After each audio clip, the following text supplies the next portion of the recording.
Bismillah walhamdulillah wassalatu wassalamu ala rasulillah wa ala alihi wa sahbihi wa man ittaba'a hudah amma ba'du. Kemudian juga termasuk yang najis yang disebutkan di dalam nas, yaitu anjing, dan juga termasuk di dalamnya tentunya yang paling asal yaitu liur anjing itu sendiri, seperti nas dalam hadis, ya, di mana Rasulullah SAW bersabda di dalam hadis yang diriwayatkan oleh Imam Bukhari dan diriwayatkan oleh Imam Muslim di dalam sahihnya. Beliau mengatakan, tuhuru ina'i ahadikum idza walagha fihi al-kalbu an yaghsilahu sab'a marratin ulahunna bit-turab. Rasulullah SAW bersabda di dalam riwayat Imam Muslim di dalam sahihnya, yaitu sucinya bejana salah seorang kalian jikalau dia dijilat anjing adalah dengan dia disucikan atau dia dicuci dengan 7 kali, ya, 7 kali cucian, ya, yang dimana yang pertamanya atau salah satu daripadanya atau yang pertama itu air tersebut dicampurkan dengan tanah, ya. Kalau bahasa kita itu disertu, ya. Jadi kalau ada bejana yang dijilat oleh anjing, ya, maka tidak cukup kita hanya bersihkan dengan air walaupun kita merasa dia bersih. Kita ikuti tuntunan Rasulullah SAW dalam masalah ini, bahwa dia dibersihkan atau dicuci 7 kali. Salah satunya atau yang pertamanya itu airnya dicampuri dengan tanah, ya. Dan ini nas hadis Rasulullah SAW. Nah, hadis ini menunjukkan bahwasanya anjing itu adalah najis, ya, menunjukkan bahwa anjing itu najis. Kemudian termasuk juga yang najis yang disebutkan di dalam nas, baik itu Al-Quran dan Sunnah Rasulullah SAW, yaitu babi atau binatang babi, dan dia adalah najis dengan kesepakatan semua para ulama, karena jelasnya dalil di dalam Al-Quran di mana Allah Subhanahu wa taala berfirman, "Qul la ajidu fima uhiya ilayya muharraman ala ta'imin yat'amuhu illa an yakuna maytatan aw daman masfuhan aw lahma khinzirin fa innahu rijsun." Allah Subhanahu wa taala berfirman di dalam surah Al-An'am ayat 145.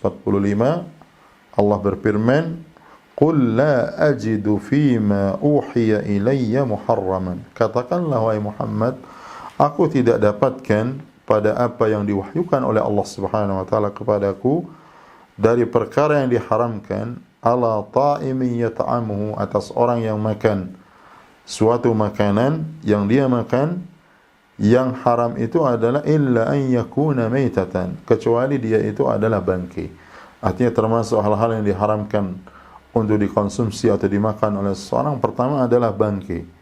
Ya, bangkai itu adalah hewan walaupun asalnya dia halal, tetapi dia disembelih dengan cara yang tidak disyariatkan, atau dia mati dalam keadaan dia tidak disembelih.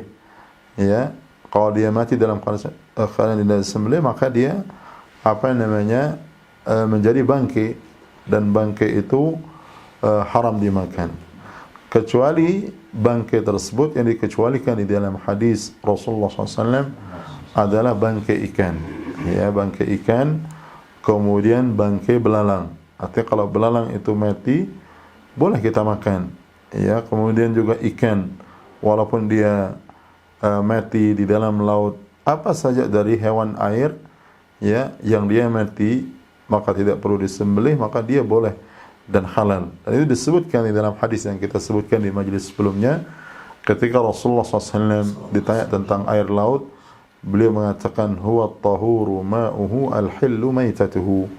Air laut itu dia adalah halal,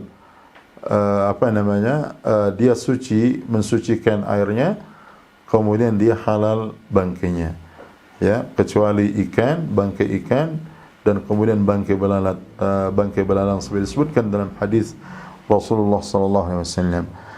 Allah menyebutkan pertama illa an yakuna maitatan, yang diharamkan itu di antaranya bangkai, au daman masfuhan, atau darah yang memancar, au lahma khinzirin, atau daging babi, fa innahu rijsun, maka dia adalah najis.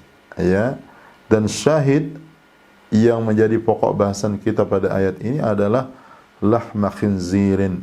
Jadi babi itu dia adalah najis.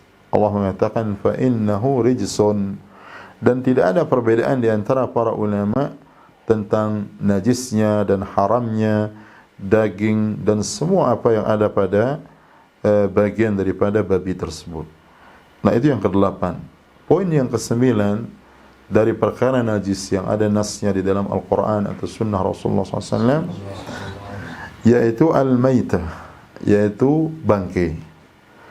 Yang dimaksudkan dengan bangkai itu adalah sesuatu atau hewan yang mati, yaitu dengan bukan sembelihan yang disyariatkan. Jadi walaupun dia kalau dia memang asalnya hewan yang diharamkan seperti babi, ya, kemudian anjing, ya, maka tidak menjadi pembahasan kita. Yang jadi pembahasan bangkai itu adalah hewan yang asalnya dia halal, ya, kemudian dia mati tidak tersembelih dengan sembelihan yang disyariatkan, atau dia tidak disembelih dengan cara sembelihan yang sesuai dengan syariat.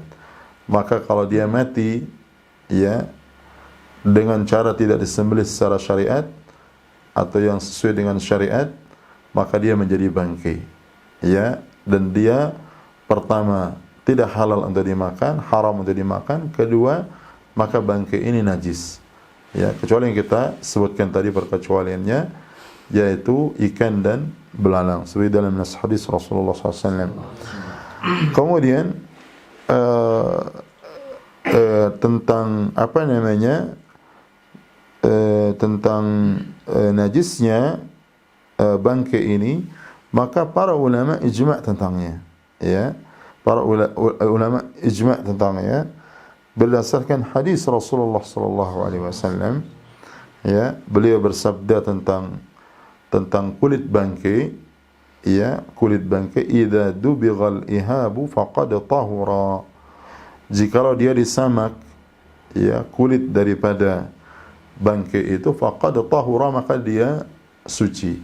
Dan ini mafhumnya bahwasanya kalau dia tidak disamak berarti dia tetap dengan asal najasahnya, maka dia najis, ya, maka dia najis. Dan dia tentu walaupun dia bisa suci dengan disamak, tetapi dia tidak halal dagingnya karena dia bangkai, ya, dan dia adalah najis. Kemudian dikecualikan tentang bangkai, ini semua bangkai, ya, hewan yang tidak disembelih dengan sembelihan yang syarak dan dia adalah bangkai, maka dia najis dan tidak halal untuk dimakan. Dikecualikan dari hal tersebut, pertama adalah maitatus samaki wal jarad, yaitu bangkai ikan dan bangkai belalang. Maka keduanya suci dan juga halal untuk dimakan berdasarkan apa yang disebutkan oleh sahabat Abdullah bin Umar bin Khattab radhiyallahu ta'ala anhu, dan hadis ini diriwayatkan oleh Imam Bukhari. Sahabat Abdullah bin Umar, beliau mengatakan, uhilla lana maitatan wa daman, dihalalkan bagi kami dua bangkai dan dua darah. Ammal maitatan fal hutu wal jarad, adapun dua bangkai itu adalah bangkai ikan dan bangkai belalang. Dan ini nas hadis Rasulullah SAW. Hadis ini sahih, diriwayatkan oleh Imam Bukhari. Dan walaupun yang mengucapkan itu sahabat Abdullah bin Umar, para ulama mengatakan dia memiliki hukum marfu' kepada Nabi Muhammad SAW. Karena para sahabat tidak mungkin berbicara tentang halal dan haram, tentang perkara gaib berdasarkan ijtihad, ya, semata, melainkan dia sesuatu yang beliau dengar langsung dari Rasulullah sallallahu alaihi wasallam. Kemudian wa ammad daman fal kabidu wat tihal, adapun dua darah yang dihalalkan itu adalah hati dan limpa, ya. Dan hadis ini walaupun diucapkan atau dikatakan oleh sahabat Abdullah bin Umar, maka dia memiliki hukum marfu' kepada Nabi Muhammad sallallahu alaihi wasallam.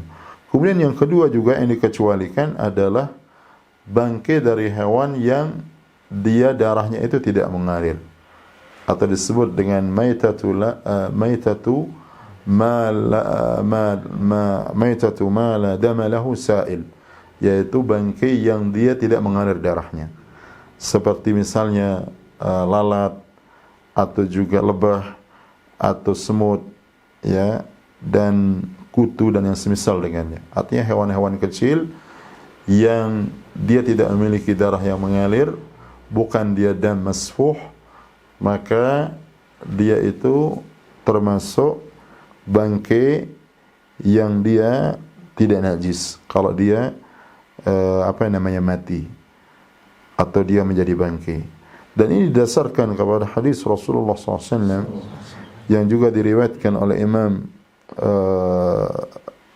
Imam Bukhari. Rasulullah sallallahu alaihi wasallam bersabda, "Idza waqa'a adz-dzubabu fi ina'i ahadikum falyaghmishu kullahu thumma liyatrahu." Jikalau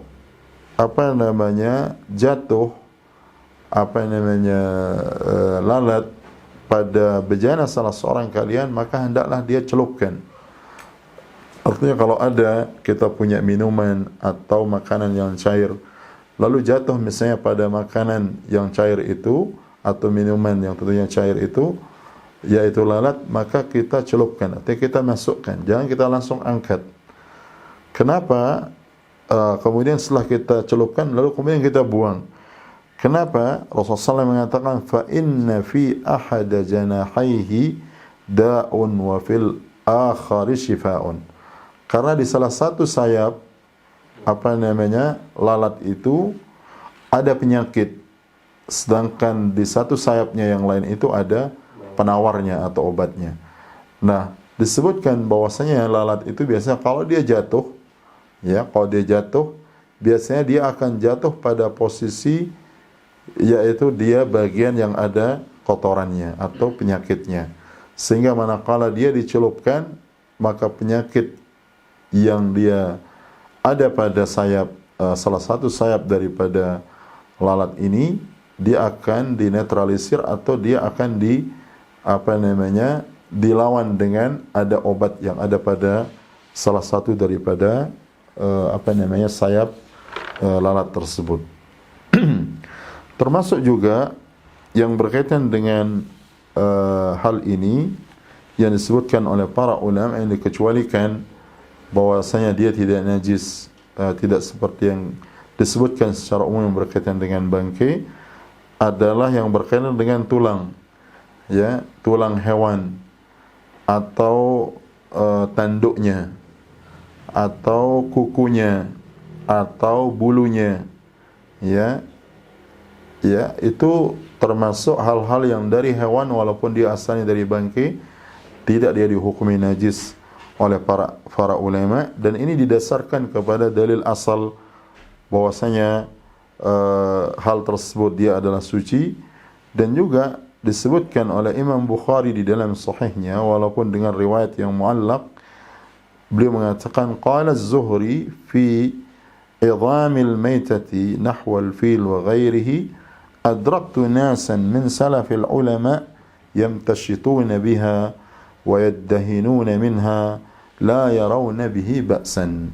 Imam Bukhari di dalam sahihnya walaupun dengan riwayat yang muallaq, beliau menyebutkan atau menukil perkataan Imam Az-Zuhri, Muhammad bin Shihab Az-Zuhri, seorang ulama tabi'in di dalam kalangan ulama sigar tabi'in.